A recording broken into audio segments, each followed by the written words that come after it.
Life surrounds us. Plants, animals, even the bacteria on our skin. But how did it all begin? This is the greatest unsolved mystery of science. In this journey, we'll dive into 4 wild theories that might hold the key.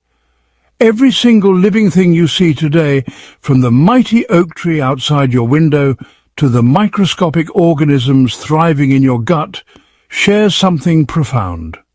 We all descended from the same ancient ancestor. But here's what will blow your mind. We have absolutely no idea how that first spark of life happened. Think about it for a moment. You can trace your family tree back generations, maybe even centuries. But go back far enough, about 3.8 billion years, and the trail goes completely cold. Somewhere in Earth's violent youth, non-living matter somehow crossed an invisible line and became alive. And nobody knows how. This isn't just some academic puzzle gathering dust in university libraries. This is the question that defines our very existence. Because if we can crack the code of how life began, we unlock secrets that could reshape everything we know about our place in the universe. Scientists have been obsessing over this mystery for decades, and they've developed some absolutely mind-bending theories. Some believe life was born in a primordial soup struck by lightning in Earth's ancient oceans. Others are convinced it emerged from the scorching depths of underwater volcanic vents, where temperatures would literally melt your face off. Then there are those who think life didn't even start here, that it crash-landed from outer space, hitchhiking on cosmic debris.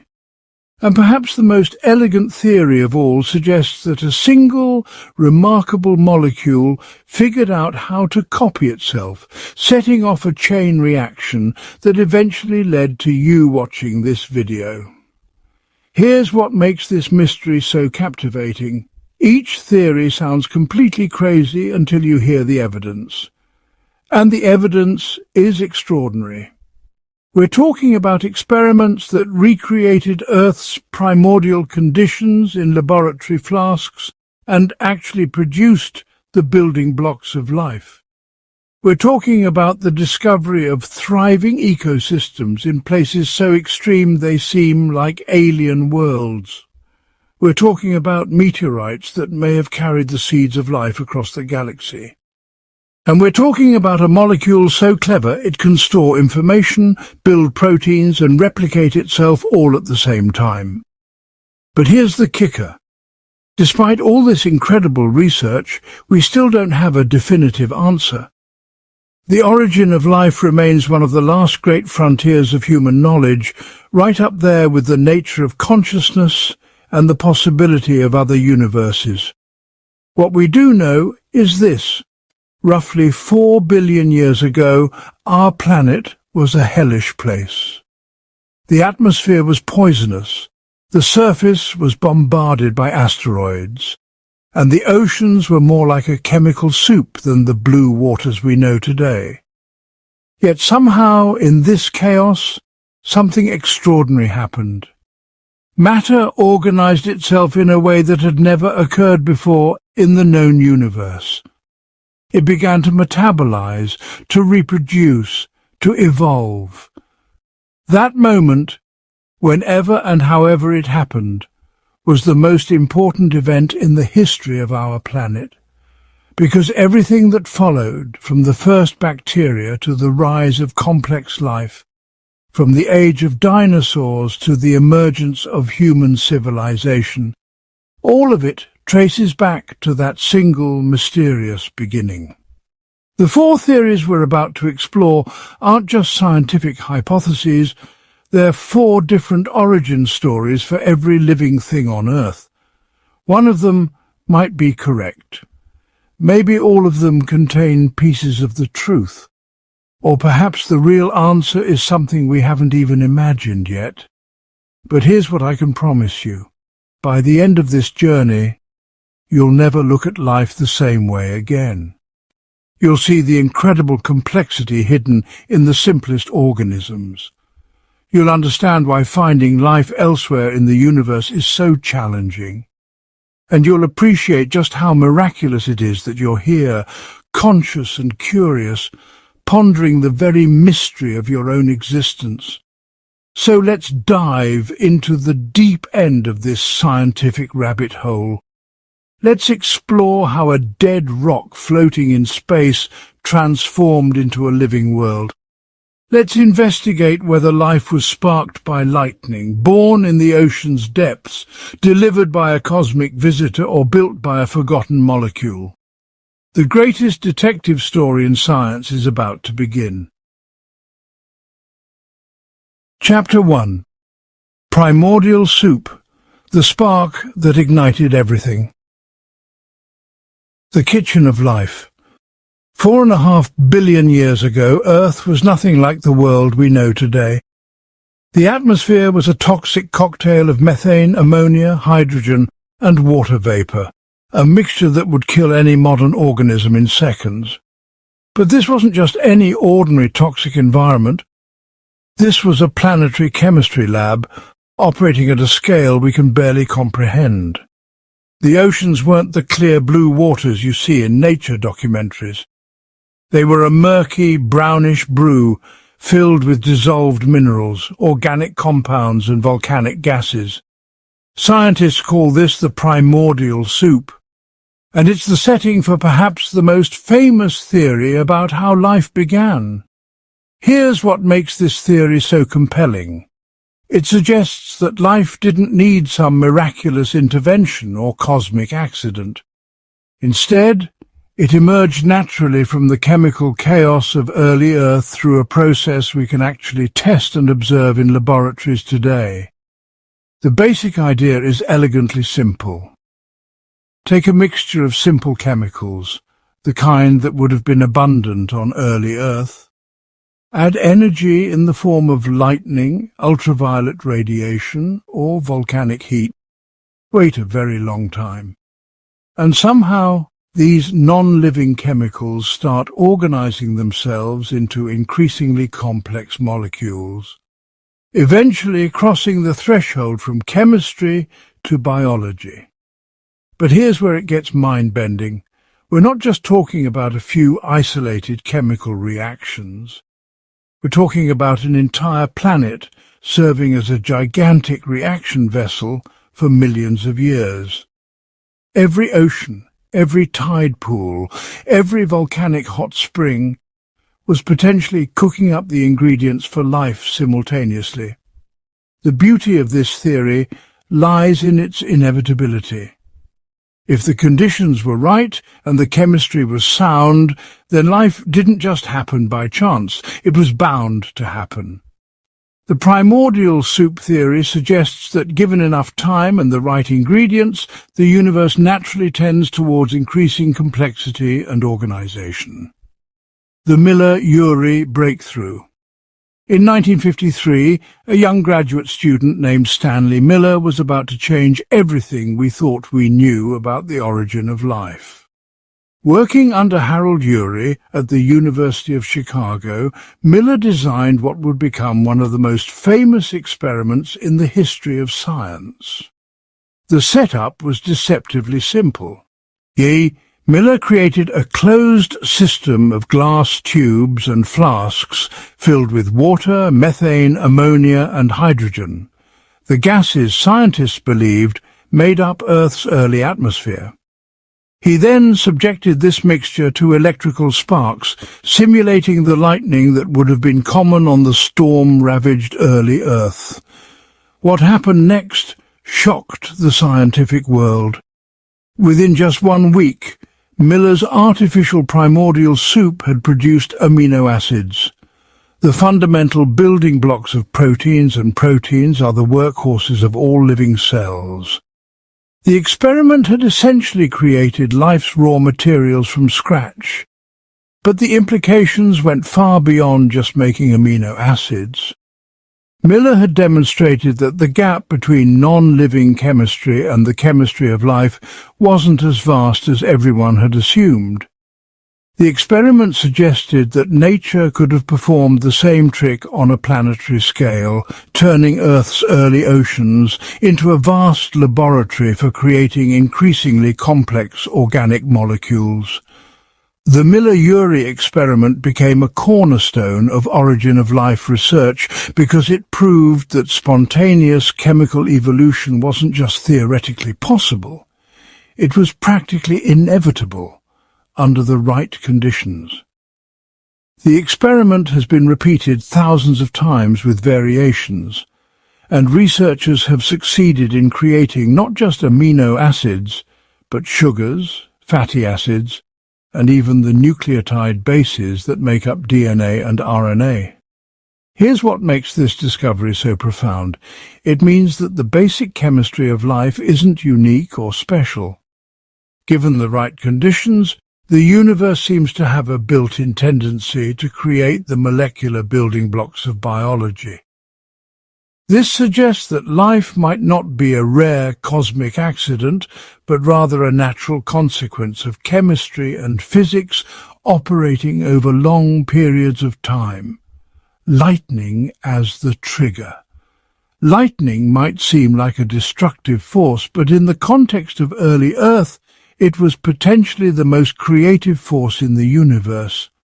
Every bolt that struck the primordial oceans delivered an enormous amount of energy, enough to break apart simple molecules and forge them into more complex ones. To understand how lightning could have sparked life, you need to think about what happens when you add energy to a chemical system. Most of the time, molecules are content to exist in their lowest energy state.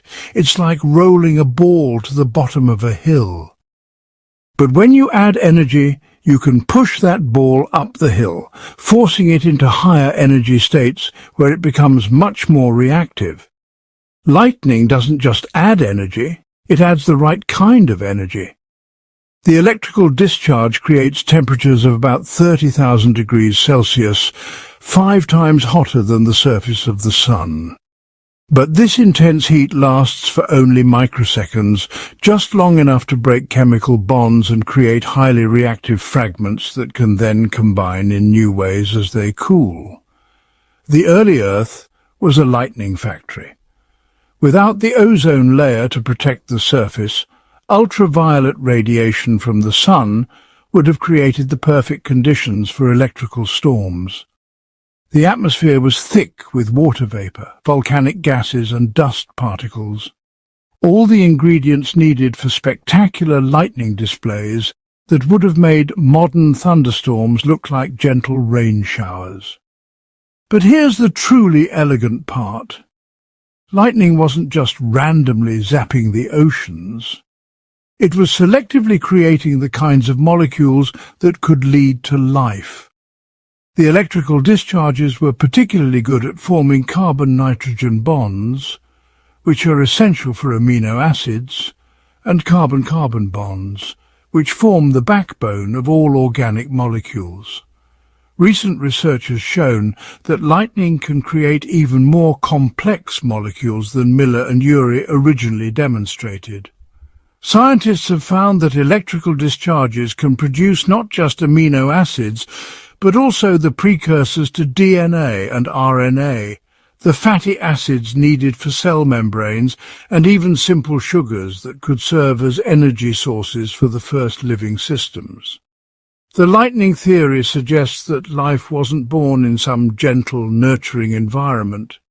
Instead, it emerged from violence and chaos, forged in the white-hot plasma of electrical storms and tempered in the chemical cauldron of the early oceans. The doubts creep in. But just when the primordial soup theory seemed to have all the answers, scientists started asking uncomfortable questions. The biggest problem came from studying the actual atmosphere of early Earth, and what they found wasn't what Miller and Urey had assumed. The original experiment used a reducing atmosphere, one with very little oxygen and lots of hydrogen. This was crucial because oxygen is incredibly reactive and would have destroyed the delicate organic molecules as fast as they formed. But as geologists studied ancient rocks and volcanic gases, they began to suspect that Earth's early atmosphere might have contained more oxygen than anyone had realized. If the early atmosphere was even slightly oxidizing, it would have been like trying to build a house while someone was setting it on fire. The organic molecules created by lightning would have been destroyed almost immediately, making it nearly impossible for them to accumulate in the concentrations needed to eventually form living cells. There's also the concentration problem.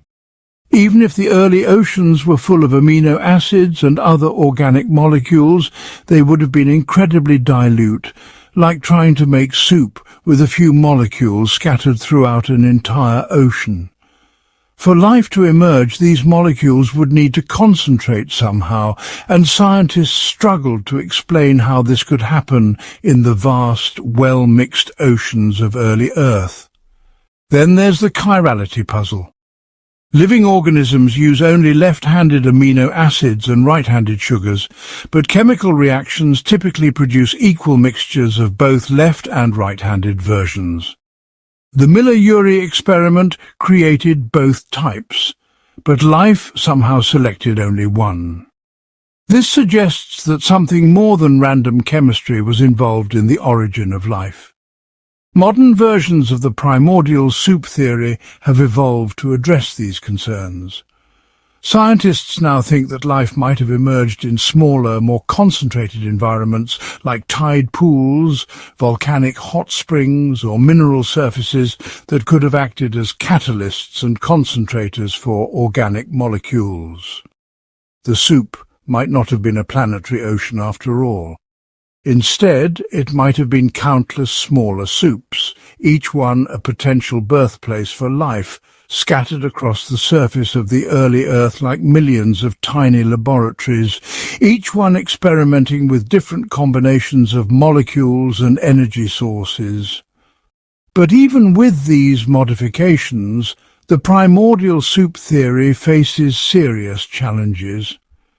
The chemistry is incredibly complex, the conditions had to be just right, and the probability of all the necessary reactions occurring in the right sequence seems vanishingly small.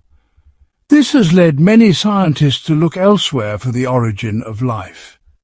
The soup was simmering, but could life really cook in the open air? Or did it need a darker, deeper cradle? Chapter 2. Hydrothermal Vents, the Inferno Beneath the Waves. Discovery in the deep.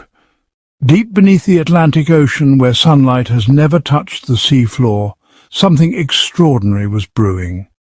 The year was 1977, and marine biologist Robert Ballard was piloting the submersible Alvin into the abyss near the Galapagos Islands. What he discovered would revolutionize our understanding of life itself. As Alvin descended through the crushing darkness, its lights suddenly illuminated towering chimneys spewing superheated water into the frigid ocean. But this wasn't just any underwater volcano. The water around these vents was teeming with life. Giant tube worms swaying like alien trees, ghostly white crabs scuttling across the volcanic rock, and bacterial mats coating everything in brilliant orange and yellow. The scientific world was stunned. How could life flourish in this hellish environment? The water temperature reached 400 degrees Celsius, hot enough to melt lead. The pressure was crushing, 300 times greater than at sea level, and there was no sunlight whatsoever. Everything we thought we knew about the requirements for life had just been shattered. These weren't just curiosities of deep-sea biology. These vents became prime suspects in the greatest detective story ever told, the origin of life on Earth. Because if life could thrive in these extreme conditions today, perhaps it first emerged in similar environments 4 billion years ago.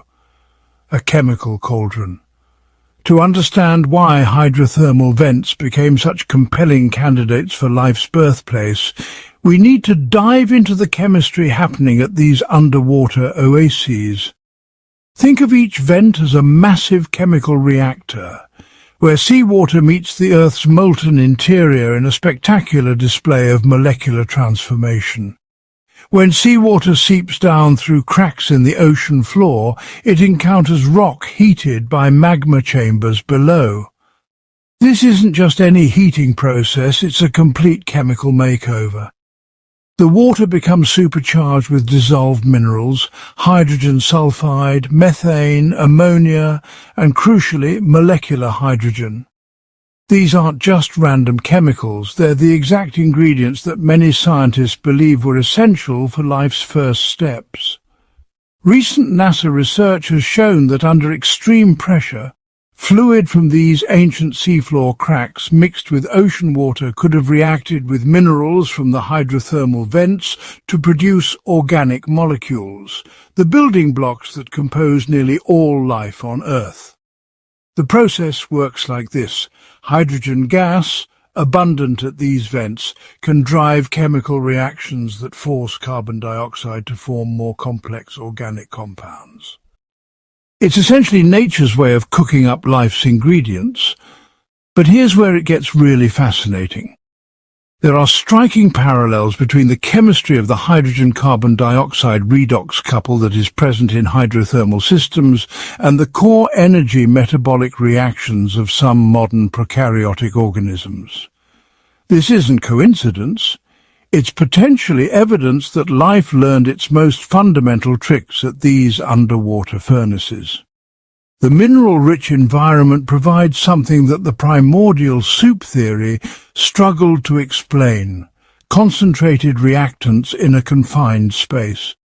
Unlike the vast, diluted oceans, hydrothermal vents create natural laboratories where chemicals are forced together under extreme conditions, dramatically increasing the chances of life-forming reactions. Heat and pressure, the perfect storm. Why would extreme heat and crushing pressure be good for creating life? It seems counterintuitive, but these conditions might have been exactly what early life needed to get started. Think about it this way: creating life from non-living matter requires forcing chemical reactions that wouldn't normally happen.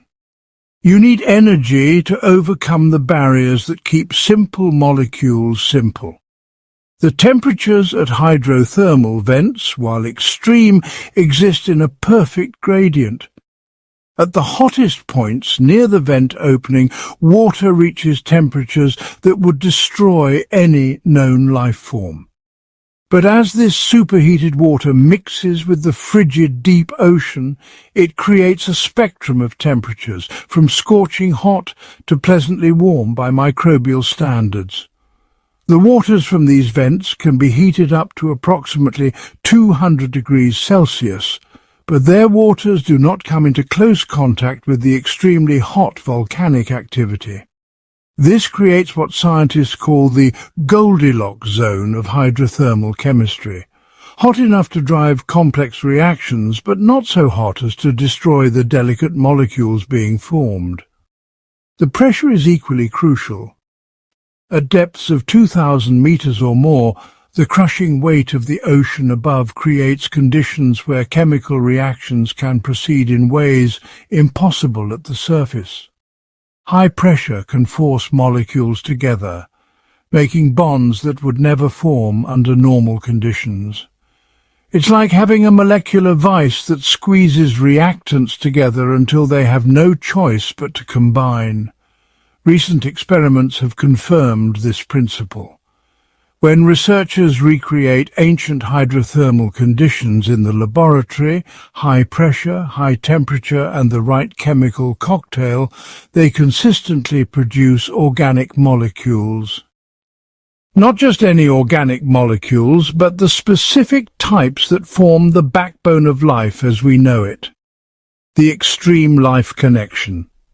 Perhaps the most compelling evidence for hydrothermal vents as life's birthplace comes from the organisms that call these places home today.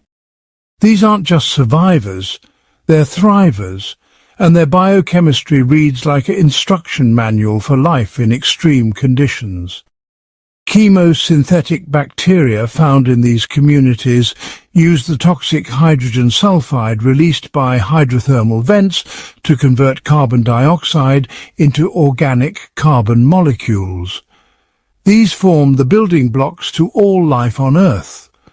This process, called chemosynthesis, is fundamentally different from photosynthesis. Instead of using sunlight as an energy source, these bacteria harness the chemical energy locked in the vent's mineral-rich outflow. The organisms at hydrothermal vents represent some of the most ancient forms of life on our planet. Many of them are archaea, microorganisms that branched off from the main tree of life billions of years ago. Their biochemistry is so primitive, so fundamental, that studying them is like looking at life's rough draft. These extremophiles, as they're called, have evolved tricks that would make any biochemist jealous.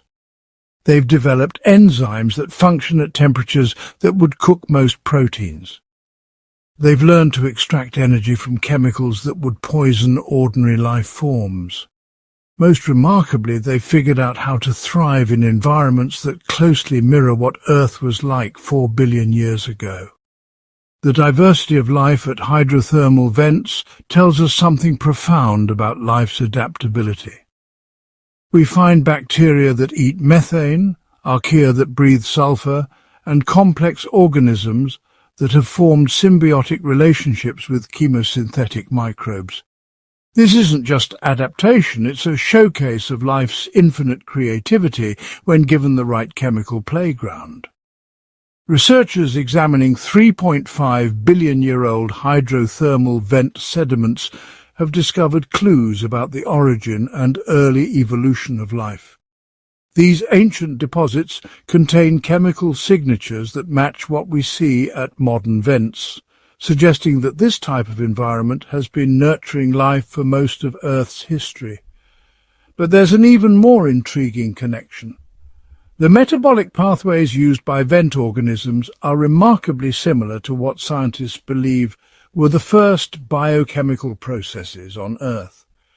It's as if these creatures have preserved life's original recipe book, passed down through 4 billion years of evolution.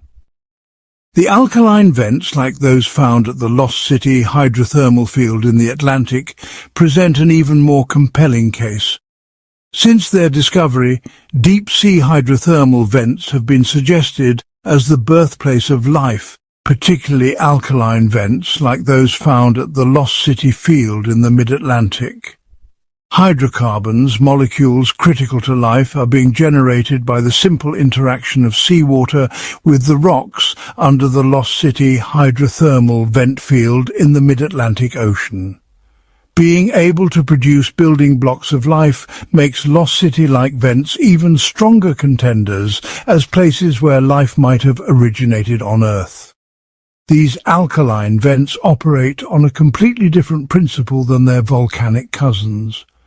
Instead of being driven by magma, they're powered by a process called serpentinization, a chemical reaction between seawater and certain types of rock that produces hydrogen gas and creates alkaline conditions. Estimated to be at least 120,000 years old, the Lost City vents represent one of the longest-lasting hydrothermal systems on Earth. What makes alkaline vents so special is their pH. They're basic rather than acidic, creating conditions that are much more favorable for the formation of complex organic molecules.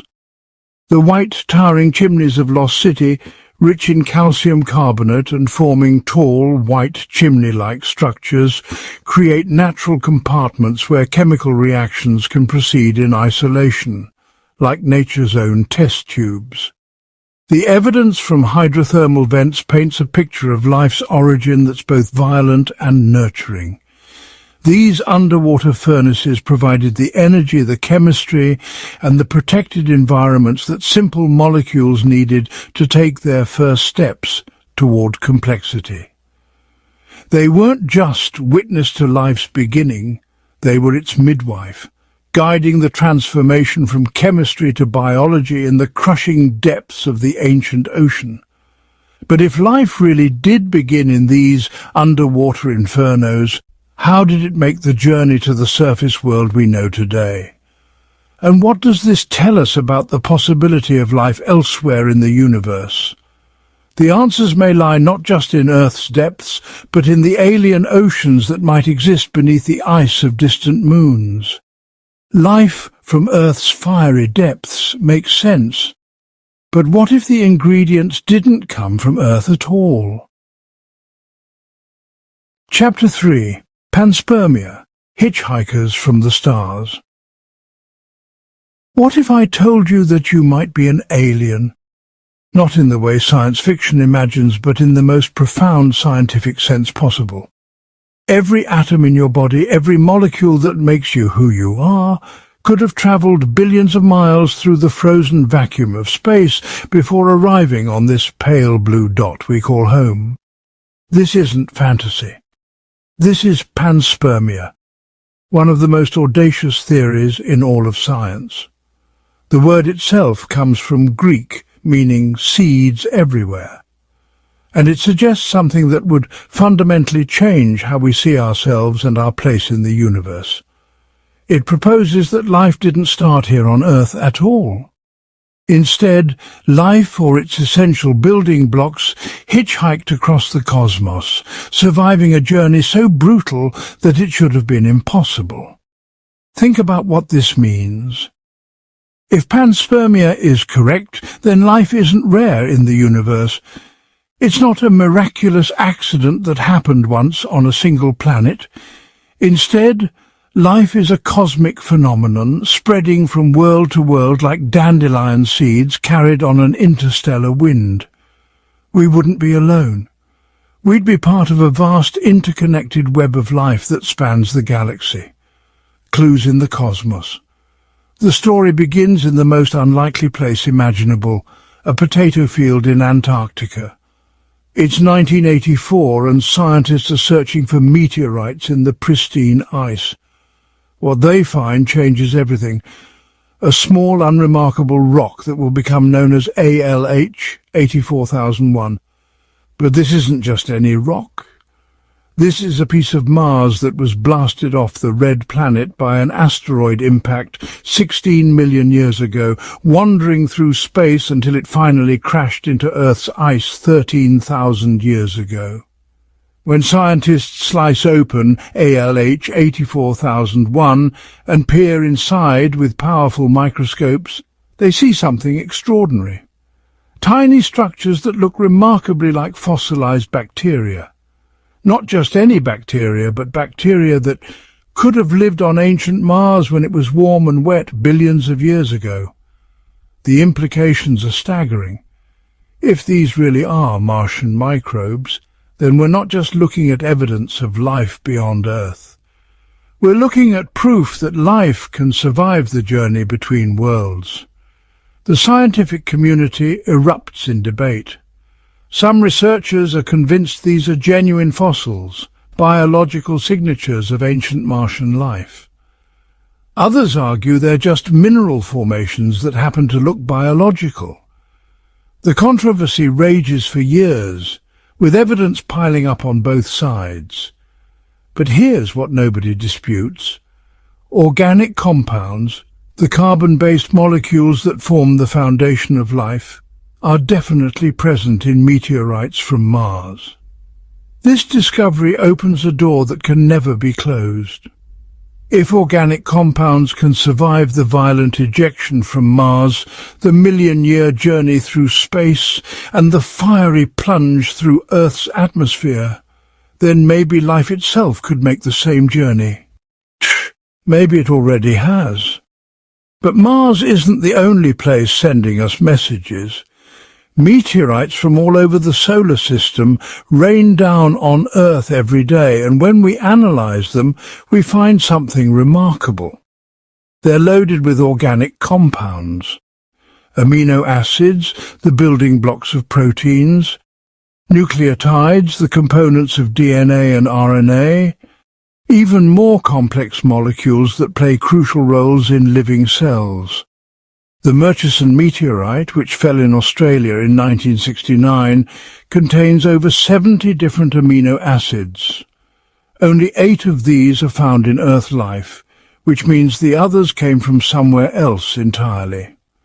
They formed in the depths of space, in the hearts of dying stars, in the cold molecular clouds between galaxies.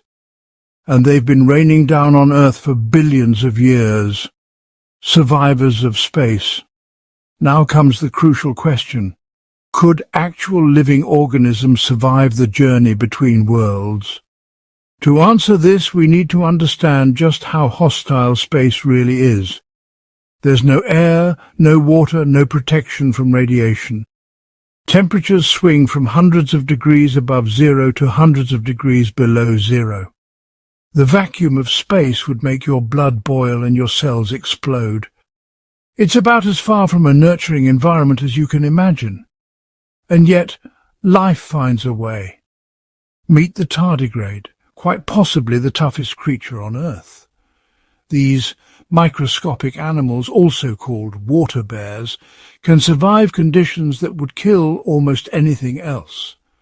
They can be completely dried out for decades, and then spring back to life when water returns. They can survive temperatures from near absolute zero to over 300 degrees Fahrenheit. They can withstand radiation levels that would be lethal to humans. And most remarkably, they can survive the vacuum of space. In 2007, scientists sent tardigrades to the International Space Station and exposed them to the harsh conditions of space for 10 days. When they brought them back to Earth, many of them survived. They had endured the vacuum, the radiation, the temperature extremes, and lived to tell the tale. If tardigrades can survive space, maybe other microorganisms can too. But tardigrades are complex, multicellular animals. What about simpler forms of life? Bacteria have been found thriving in some of the most extreme environments on Earth.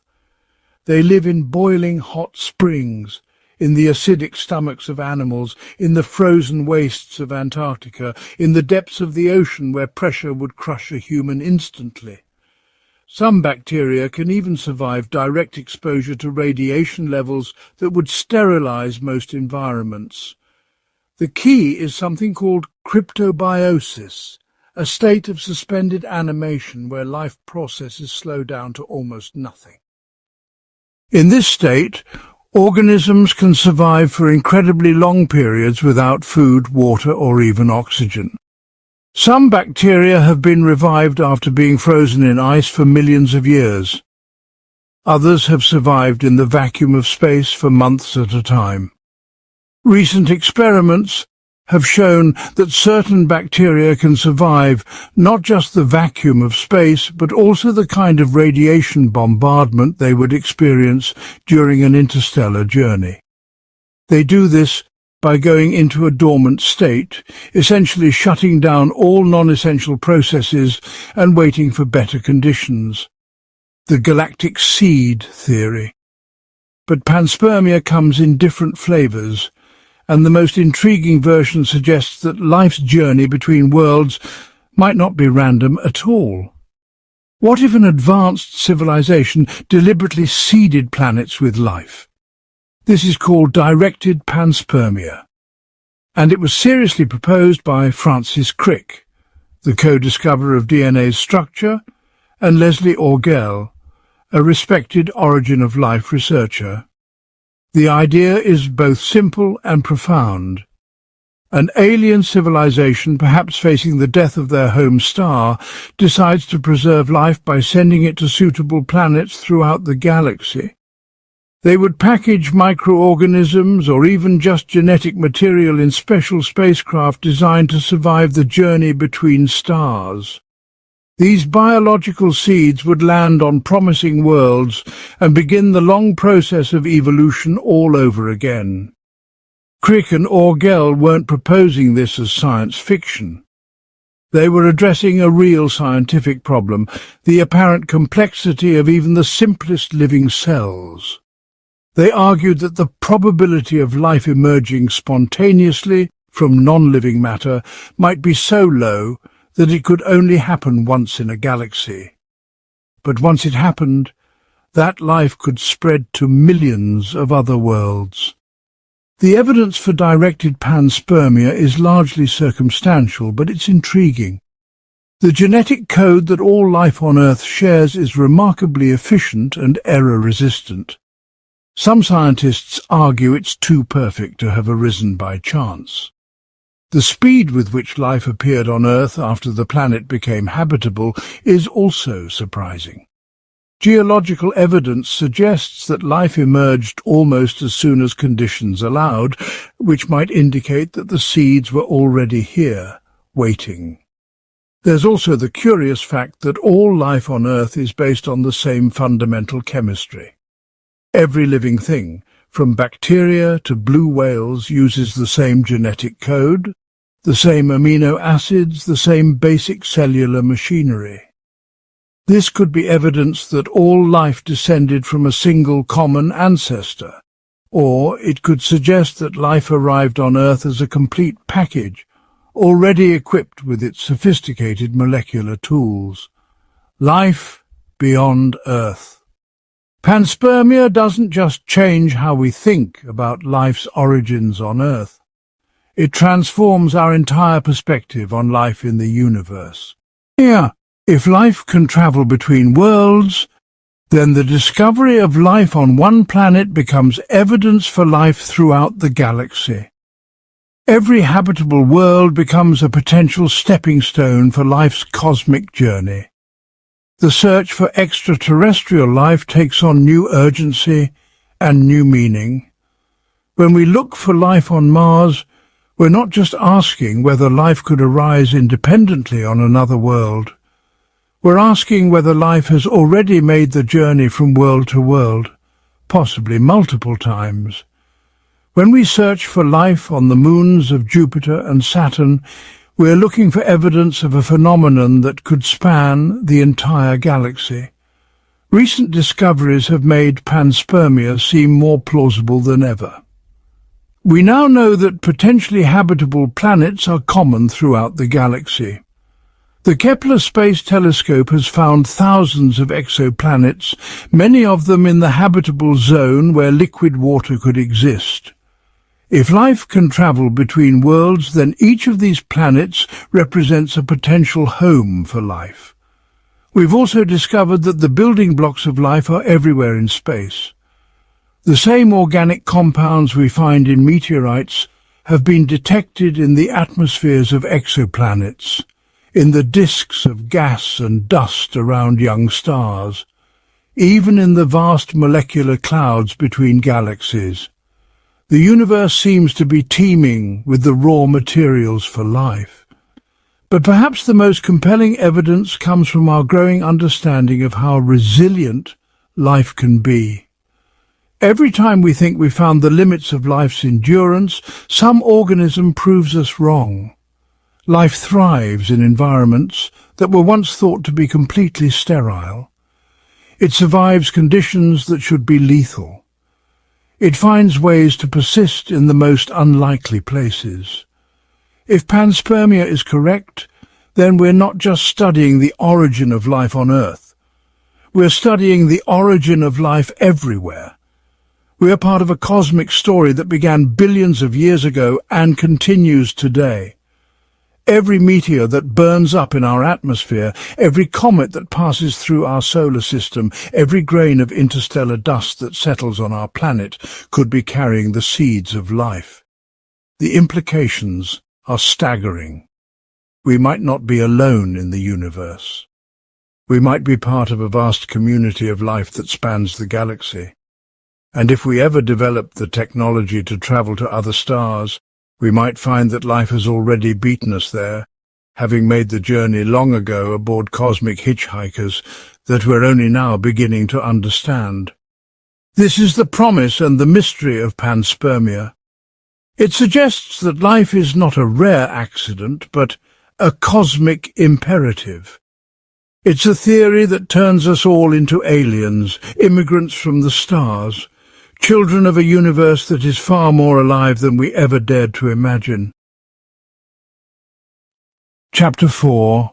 RNA World, the Tiny Ruler of Creation. Every living thing on Earth shares a secret. From the tiniest bacteria to the blue whale, from ancient redwood trees to your own cells reading these words right now, we all carry the same molecular machinery. DNA stores our genetic code, proteins do the heavy lifting, and between them sits RNA, quietly shuttling messages like a faithful assistant. But what if I told you that RNA was once the star of the show? What if this humble messenger molecule was actually the first spark of life itself? Welcome to the RNA world theory, where a single type of molecule managed to do something that seems almost impossible. It stored information like DNA, catalyzed reactions like proteins, and most remarkably, it copied itself. This isn't science fiction. This is the leading scientific explanation for how life bootstrapped itself from lifeless chemicals into the complex biological machinery we see today. RNA unveiled, the molecule that could do it all. To understand why RNA could have been life's first act, we need to appreciate just how extraordinary this molecule really is. Think of DNA as a vast library, storing genetic information in its double helix structure. Now imagine proteins as the workers in a factory, each one perfectly shaped to catalyze specific chemical reactions. RNA bridges these two worlds in a way that's absolutely fascinating. Unlike DNA's rigid double helix, RNA is single-stranded and incredibly flexible. It can fold and twist into complex three-dimensional shapes, creating pockets and surfaces that can grab onto other molecules and speed up chemical reactions. This means RNA can act as an enzyme, which we call a ribozyme. But here's where it gets really interesting. RNA can also store genetic information just like DNA, but in a simpler format. The discovery of ribozymes completely revolutionized our understanding of early life. In 1982, scientists Thomas Sesh and Sidney Altman independently discovered that certain RNA molecules could cut and splice themselves without any help from proteins. This was earth-shattering because it meant that RNA could be both the information storage system and the catalytic machinery. For the first time, we had a plausible answer to one of biology's greatest chicken and egg problems. How could you have proteins without DNA to code for them? And how could you have DNA without proteins to replicate it? The answer was elegant in its simplicity. You didn't need both. You just needed RNA, the self-made molecule, when chemistry became biology. The transition from chemistry to biology required something extraordinary to happen. Molecules needed to start making copies of themselves. Not just any copies, but accurate copies that could pass information from one generation to the next. This is what we call self-replication, and it's the fundamental requirement for evolution to begin. In the primordial RNA world, this self-replication didn't happen all at once. Instead, it likely emerged through a series of increasingly sophisticated chemical networks. Picture early Earth's oceans as a vast chemical laboratory filled with simple organic molecules constantly bumping into each other, forming temporary partnerships and breaking apart again. Some of these molecules were nucleotides, the building blocks of RNA. Under the right conditions, these nucleotides could link together to form short RNA chains. Most of these early RNA molecules were probably quite boring, chemically speaking. They would form, exist briefly, and then fall apart. But occasionally, purely by chance, An RNA molecule would fold in just the right way to grab onto other nucleotides and help them link together. This is where the magic happened. Some of these RNA molecules became catalysts for their own replication. They could take loose nucleotides floating in the primordial soup and arrange them into perfect copies of themselves. This wasn't perfect replication at first.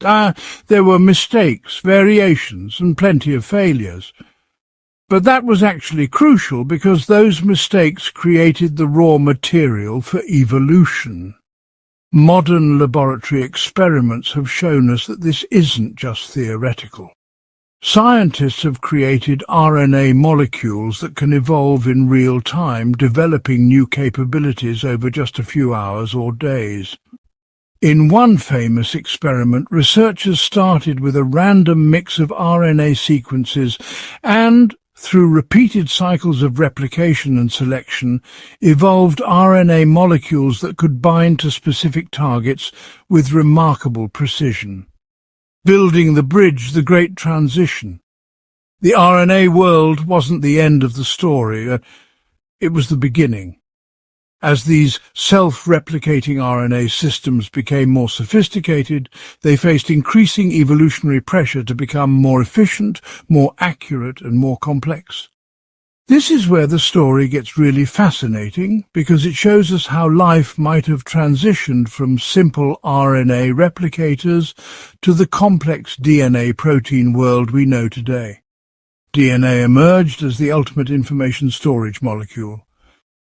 Its double-stranded structure makes it incredibly stable and allows for error-checking mechanisms that RNA simply couldn't match.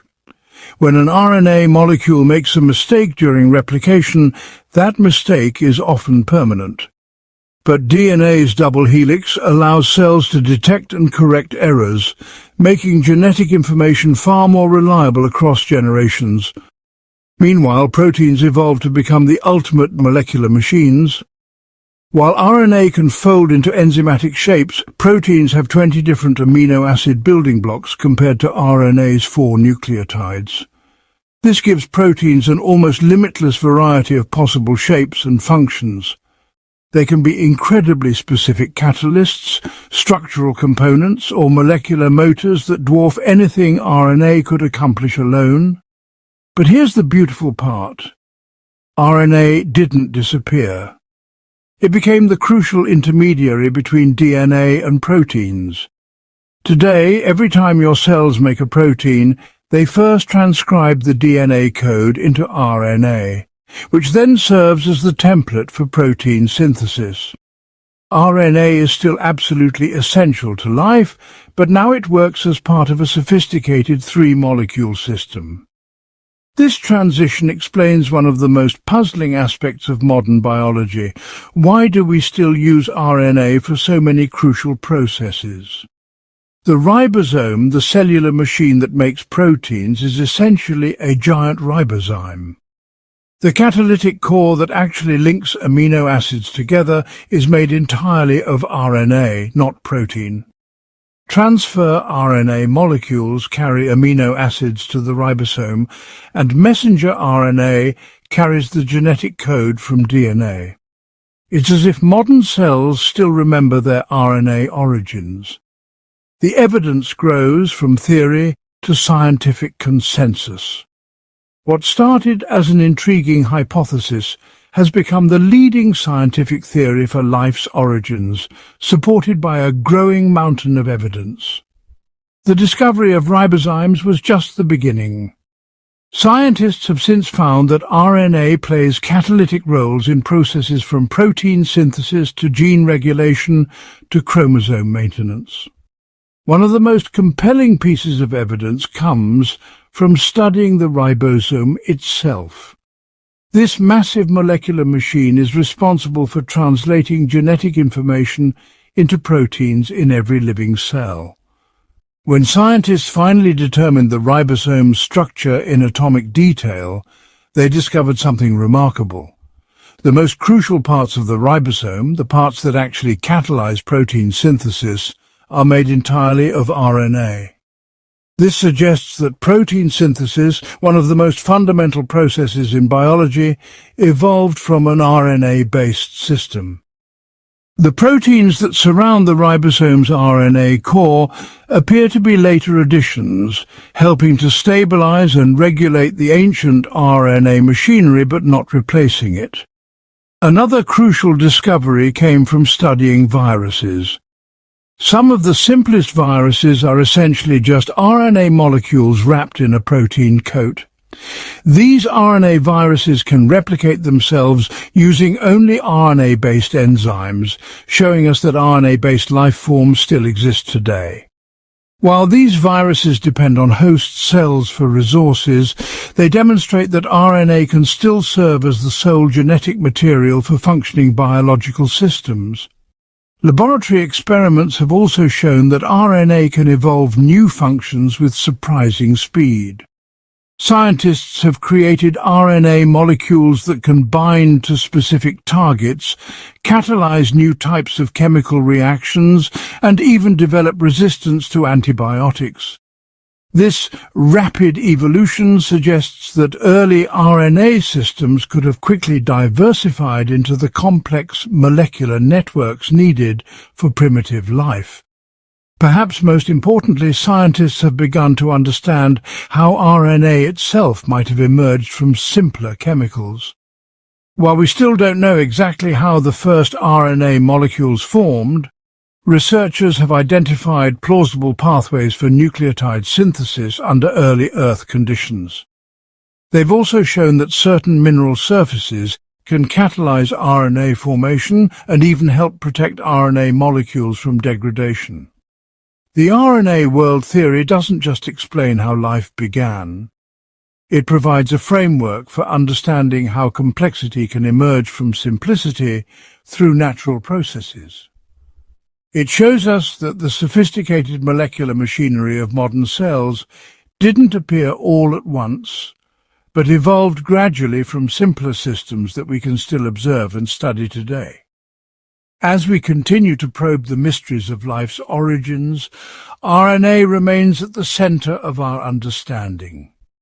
It's the molecule that could have been the first to cross the threshold from chemistry to biology, from mere matter to something that could grow, evolve, and ultimately give rise to the incredible diversity of life we see around us. In the RNA world, we see not just how life might have begun, but how the fundamental principles of evolution and molecular biology emerged from the chaos of early Earth's chemical soup. The story of RNA is far from over. As we develop new technologies and conduct new experiments, we're continually refining our understanding of how this remarkable molecule might have kick-started the greatest story ever told, the story of life itself. Conclusion. The beginning is just the start. 4 theories. 4 radically different visions of how life began on our planet. Yet as we step back and examine them together, something remarkable emerges. These aren't competing stories fighting for dominance. They're pieces of a vast puzzle, each revealing a different aspect of the greatest mystery in science. The primordial soup theory showed us that life's building blocks could form spontaneously under the right conditions. Those famous Miller-Urey experiments proved that amino acids, the components of proteins, could emerge from simple gases and electrical energy. This wasn't just chemistry.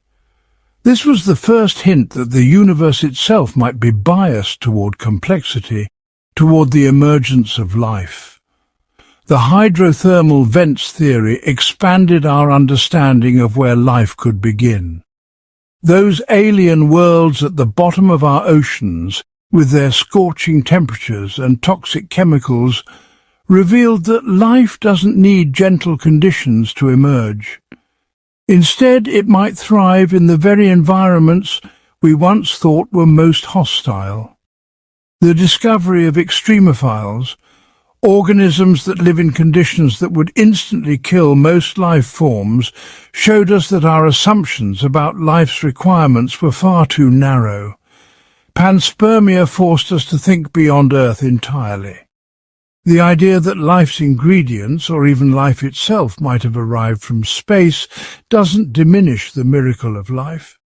Instead, it suggests that life might be a cosmic phenomenon, something that emerges wherever conditions allow.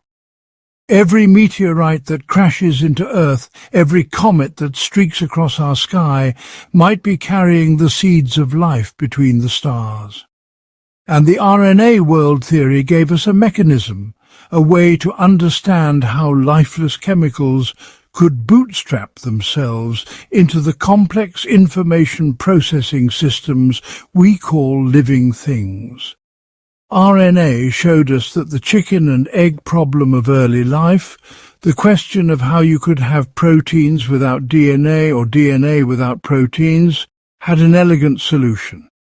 You just needed one molecule that could do both jobs. But here's what makes this story truly extraordinary.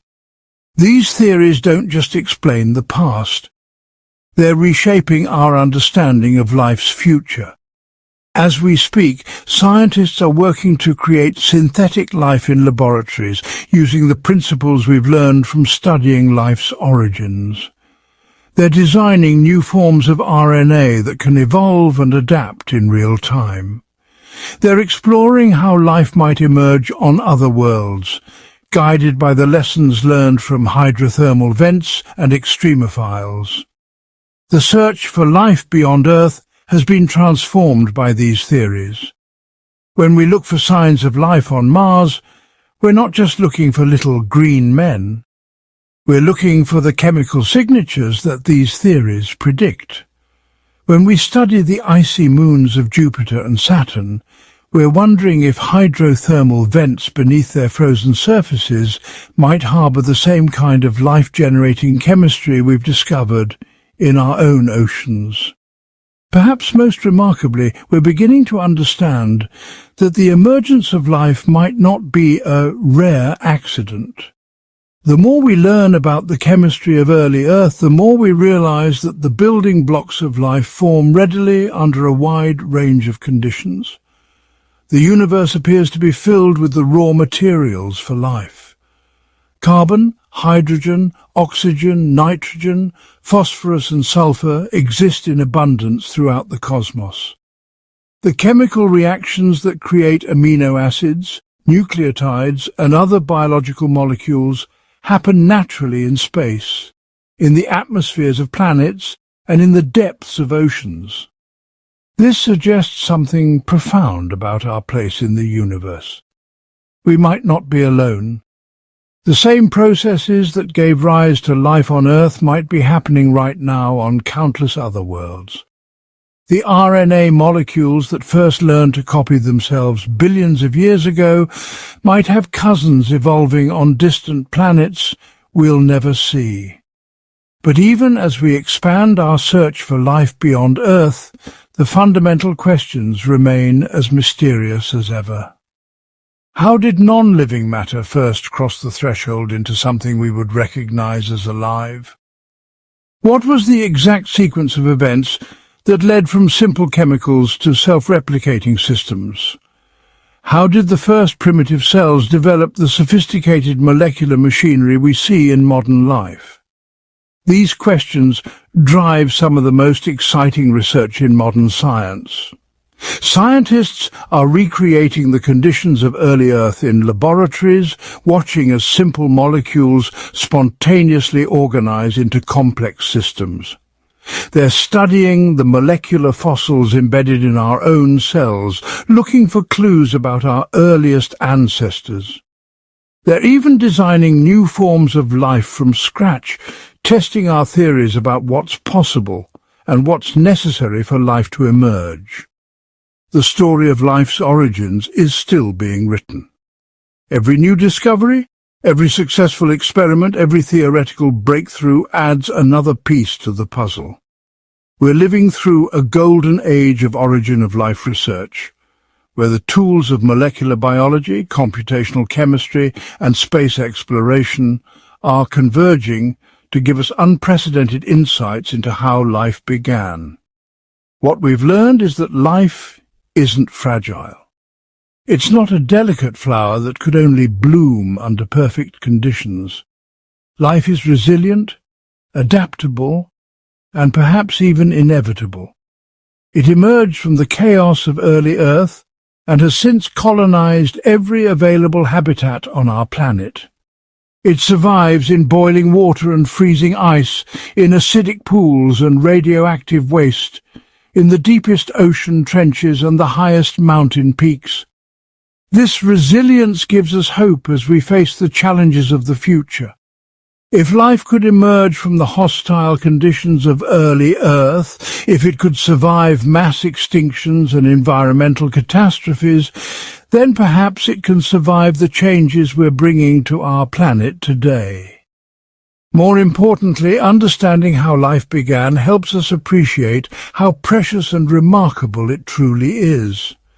Every living thing on Earth, from the smallest bacteria to the largest whale, is part of an unbroken chain that stretches back billions of years to those first self-replicating molecules. We are all descendants of the same primordial life forms, all products of the same extraordinary process that transformed lifeless chemicals into the rich, complex biosphere we see today. The question, how did life start, has driven human curiosity for millennia. Ancient cultures created myths and legends to explain our origins. Modern science has given us theories and evidence, experiments and observations. But perhaps the most remarkable thing about this quest is not that we're close to finding the answer, but that we're capable of asking the question at all. The same evolutionary processes that gave rise to life also gave rise to consciousness, to curiosity, to the scientific method itself. We are life studying its own origins, the universe becoming aware of itself. In our quest to understand how life began, we're not just satisfying our curiosity, we're fulfilling what might be life's greatest purpose, to understand itself and its place in the cosmos. The beginning of life was just the start of an incredible journey. From those first self-replicating molecules to the complex ecosystems of today, from single-celled organisms to spacefaring civilizations, life has shown an extraordinary capacity for growth, adaptation and discovery. And perhaps most remarkably, it has given rise to beings capable of looking back across billions of years and asking, how did this all begin? That question continues to drive us forward, pushing the boundaries of knowledge and expanding our understanding of what's possible. The story of life's origins is far from over. In fact, it's possible that we're still in the early chapters of a much larger story, one that will take us to the stars and beyond as we search for life in the cosmos and perhaps even learn to create it ourselves. How did life start? We may not have a complete answer yet, but our quest to find it has revealed something equally extraordinary. The power of life to understand itself, to question its own existence, and to reach toward an ever deeper understanding of the universe we call home. In that quest itself, we find proof of how remarkable life truly is.